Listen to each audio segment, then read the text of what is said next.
Welcome students. Today we'll be learning yet another important topic in English grammar. In the previous topic, we learned about all kinds of nouns. Nouns form an important part of speech in English language. We use nouns in almost every other sentence. At times, we also refer to more than one noun or two or three of particular objects. For example, we may want to say, I purchased one chocolate. But what if we want to say, we purchased two or more?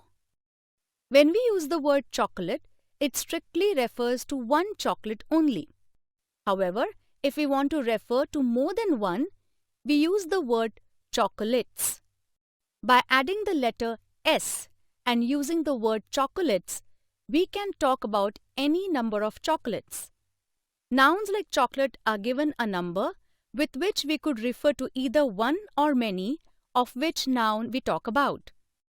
This number given to nouns are divided into two categories, singular and plural, and this is what we will be learning about today.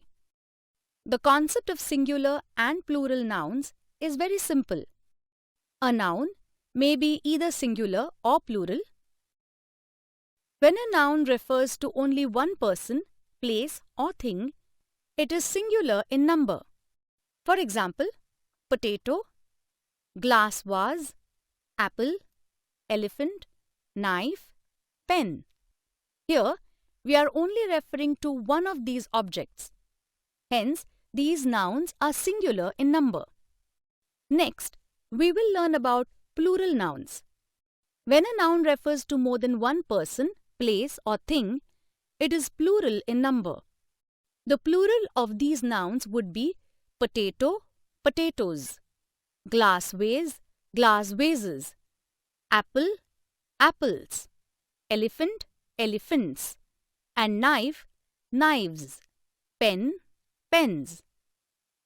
Now that you have understood the concept of singular and plural nouns, let's have a look at the general rules to be followed while writing nouns in singular and plural forms.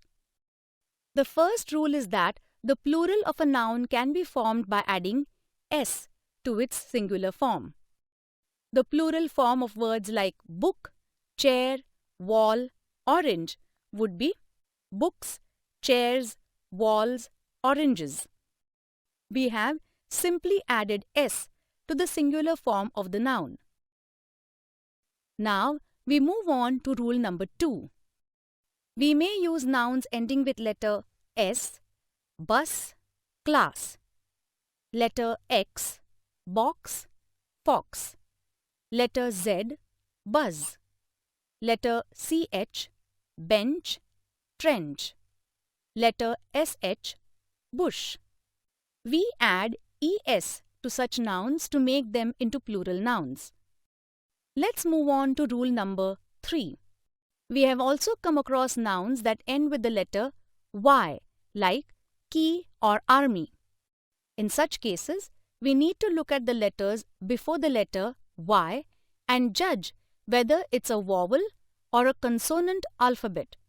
If the letter before Y is a vowel, you simply add S to write in plural form.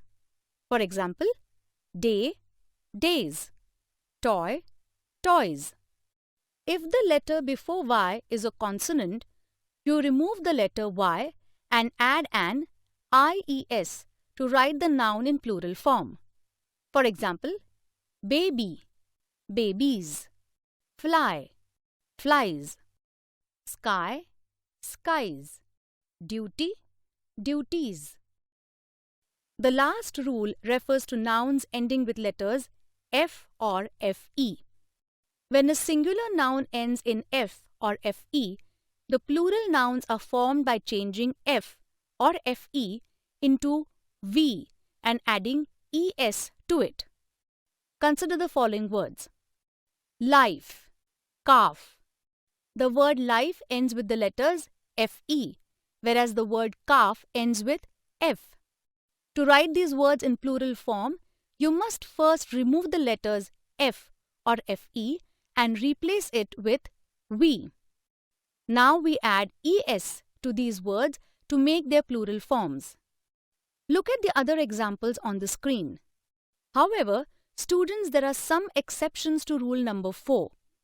To some nouns like safe, roof, giraffe, which also end in f or fe, we do not replace these letters with v and add an es to them.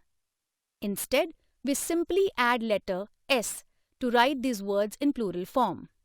For example, safe, safes, roof, roofs, giraffe, giraffes. More such examples are given to you in your workbook. Students, we have learned all the 4 rules related to singular and plural nouns. You can now solve the exercises related to this topic.